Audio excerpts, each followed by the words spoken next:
আসসালামু আলাইকুম প্রিয় বন্ধুরা, যারা নতুন ইলেকট্রিক্যাল শিখতে চান আমার ভিডিওগুলো দেখবেন। আশা করি ইনশাল্লাহ আপনারা কিছুটা শিখতে পারবেন। নিয়মিত আমার ভিডিওগুলো দেখবেন, ইনশাল্লাহ অনেক কিছু শিখতে পারবেন।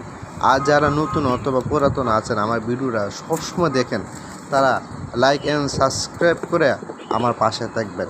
ইনশাল্লাহ আমি চেষ্টা করব আপনাদেরকে ভালো ভালো সুন্দর সুন্দর ভিডিও দিতে। আমরা অনেক কষ্ট করে ভিডিও বানাই, যদি আপনারা আমাদের পাশে না থাকেন, আমাদেরকে উৎসাহ না দেন, আমরা কিভাবে ভিডিও বানাবো? আপনারা অবশ্যই সাবস্ক্রাইব করে আমাদের পাশে থাকবেন, তাহলে ভিডিওগুলো আপনারা দেখেন,